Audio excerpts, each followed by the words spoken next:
I think I did braid for her, an assistant. She's like, wow, you are that girl. Like, maybe she didn't say that girl, but she was like, oh, wow, is that you? And all of that. And I said, yes, that was me, because I would offer.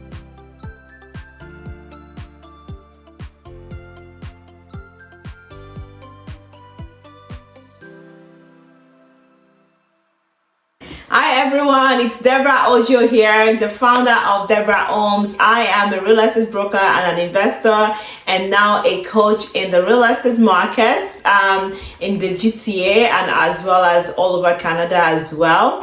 Today, I want to talk to you about my entrepreneurial journey and some of the ways that I have been able to get here. I got this question from someone on Instagram and asked, Deborah, how did you get here? Can you give us a short video on how you got here? So I am going to tell you my story, and hopefully you can gain one or two things from my story. Now, when I started real estate, or before I even dreamt of real estate, my parents brought us to Canada. It was 5 of us, and I was the first baby then. Obviously now grown, but we came into real estate. We came into Canada. I think my parents brought a little bit of money, and we started working as soon as we can. I would braid hair. That was my first my first job, because I didn't really have any experience coming back as a child.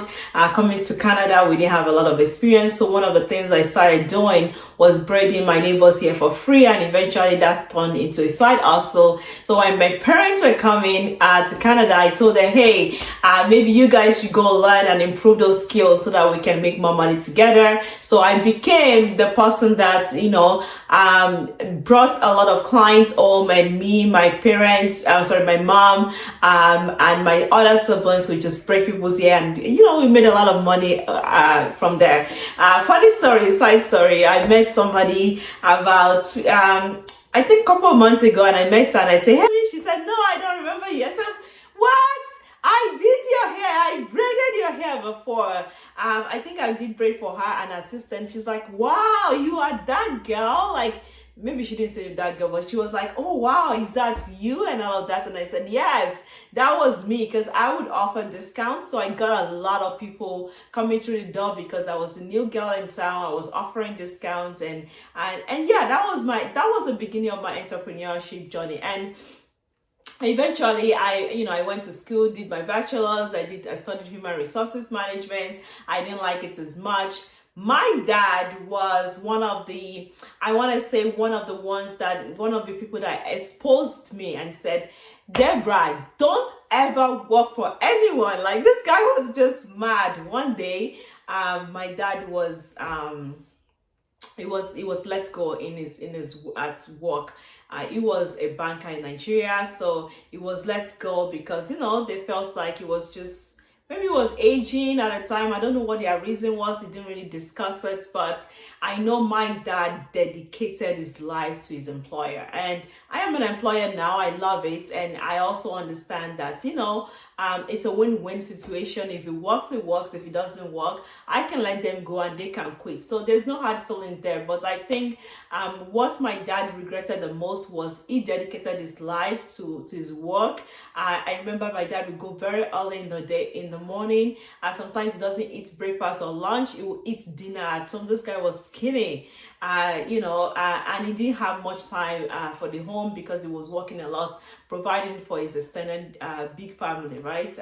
His big family. So he told me, Deborah, just, if anything, don't ever decide to dedicate yourself to an employer. Try to build your own business, because if he had built his own business for 20 years that he worked in a bank, he would have had a multi-million-dollar business. I mean, for me now, I've only worked in real estate about over 10 years, about 12, 13 years now, and God has been so good. And imagine what he could have accomplished if he had done that, and he could even transfer that back to his family, his children, and all of that. So there was not a lot of retirement. Now, fast forward, so I went into real estate. I decided real estate was the thing I wanted to do, and the reason was of that was it's a funny thing, right? And I tell youth all the time, I'm like, guys, you don't know what people, some mentees, some young adults who come to me and say, Deborah, we don't know what we want to do. My kids will be like, Mom, I don't know what I want to do. I'm like, guys, that was exactly me. I didn't have a clue. I knew I didn't want to work for anybody, but I also did not know what I wanted to do. So, so when I came to Canada, we were living in a 144-story apartment. And I remember this because it was 144. It was like a light bulb moment. So the first light bulb moment was when my dad was sacked from work and he came home and he had to manage.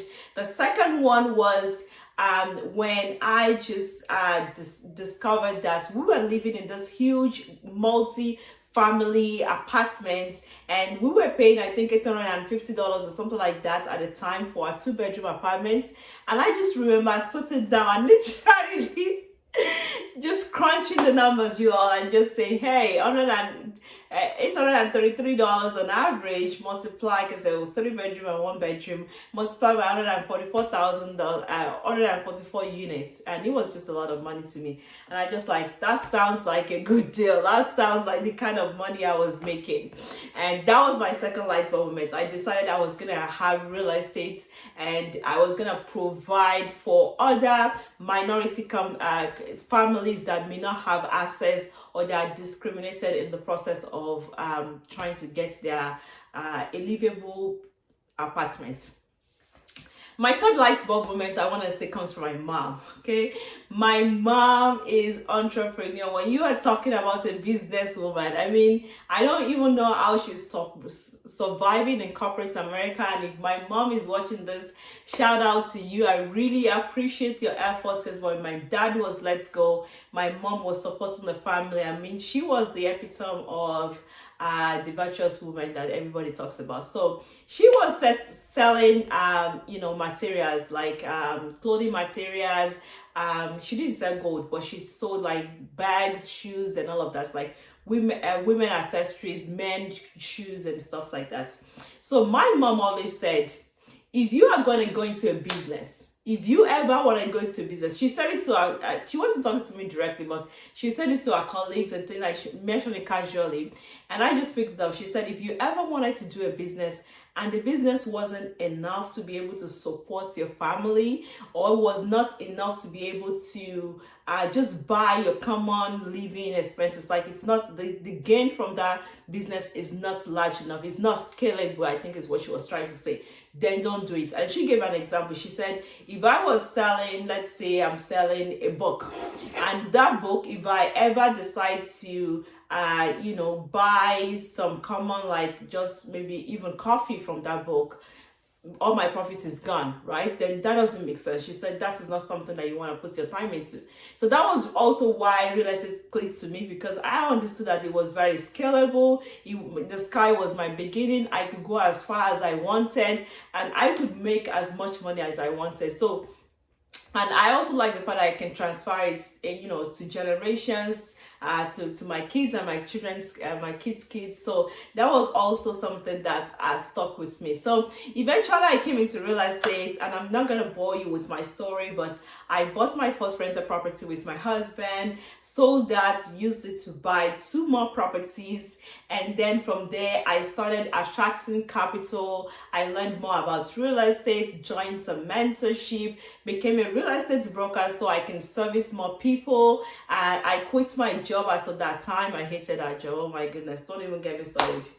I hated that job so much. It wasn't giving me time. It wasn't giving me enough money, and I just didn't like it. So I wasn't happy waking up every day. So I was glad that I left a job eventually. Now I had jobs before this time, but yeah, I came into real estate. I became a broker. I sold my first home within the first 2 months. I made lots of money. I made probably maybe 1/5 of what I was making in my corporate job, and that was it. I never looked back. So recently now I started coaching people how to invest in real estate. I help people find those properties. So if you're looking for an investment property, I will help in the GTA. I help people find those properties, help them identify it, identify the market, actually help them implement what it is that they want to do. And I also help other real estate agents to be able to understand how to get into real estate, scale, build their brand and all of those things. And that's how I invest in real estate. Now, as an investor, I want to tell you some of the things I do. I don't want this video to be long. So guys, if you haven't subscribed to our channel, please subscribe to my channel. Ask me questions so that the next time I'm here, I'm able to bring you juicy information and just answer your questions, because this is just fun for me now. So I was going to tell you about some of the strategies that I do when I'm investing in real estate. I invest in rental properties, right? That's how I started. And then I went into BRRRR. BRRRR is you buy a property, you're going to renovate it, you're going to rent it out, you're going to refinance the property, and then you repeat the process. And BRRRR is very important because it allows me to recycle my money, allows me to recycle my capital. So that's what I do. Multifamily, I also love the strategies. It just suits my own strategy, my lifestyle, what I want to do. It gives me more time because I'm able to hire property managers to manage my properties. So I'm able to invest, enjoy my time with my kids, right? So I love multifamily. And then I do flips. Oh my goodness, flips is so good because it gives you a lot of profits. It has the tendency to be able to do that if you find the right properties. So I would do this, have sometimes 10 properties in a year, sometimes 15 properties in a year is what I flip as of now. I'm hoping to do more. And then people started saying, hey Deborah, we noticed what you're doing. Can we give you some money? So that's, of course there are rules about that, so I have to know them, but can you come and let's partner up, let's do this together. So that was also helping me fund my capital projects, and all of that. Land development, I do that on the side, but I don't manage it. I have a team that I partner with, so I just fund the projects, and then they do all the construction, manage the projects, updates me with reports, and then just send me my own my profits. So that's how I've been doing it. So it's been fun. I mean, I love real estate. It's been rocking the last years, and what I tell my mentees is, hey guys, you have to have plan A, plan B, plan C. You have to mitigate your risk. You have to understand which markets to be able to invest into and stuff like that. So I just love talking about real estate. Hey, fun facts about me. My mom thought I was gonna be a lawyer. She wanted me to become a lawyer. She nodded. she nodded and said, you should be a lawyer, because she said I love to talk. I've always liked to teach when I was younger, because I'm a firstborn, so I would always sit there with my blackboard and teach my younger siblings about real estate, about different things then. And now I just enjoy talking about real estate and some other things that I do enjoy talking about, but real estate being one of them. So yeah, funny story. I was once supposed to be a lawyer, but I decided to go a different route. I became a teacher, and then from that teaching, now I teach people about real estate. So I think that's a neat story. And what I want to talk to young mentees or young adults here is, hey, if you don't know what you want to do, it's okay. It's okay if you don't know right now. Sometimes it takes time for it to all mold together, for you to understand exactly what exactly you should be doing, how all of your experiences ties together, how some of the things that you've been exposed to, some of the adage, nuggets, life experiences, how everything is going to shape together. Sometimes it does take time. And honestly, when I came to real estate, I didn't know what I was gonna do. I didn't know how big it was gonna get, but I just knew that I loved it. I had the ability to be able to scale. I had the ability to be able to make millions, billions of dollars. And my goals were just big like that. And I just went into it. I wanted something that was big enough that will fit my big personality and my big self. So if you don't know what you want to do, just keep doing what you're doing right now. Be best at it. Know that everything works together for good for those that trust God, and everything is going to work out for you. Now, if you are looking for a real estate mentor in Canada, or you want to learn more about how I started investing in the US, let me know. Send me a DM. Follow me on Instagram, Deborah Ohms on Instagram, Deborah Ohms everywhere pretty much, on Facebook, TikTok.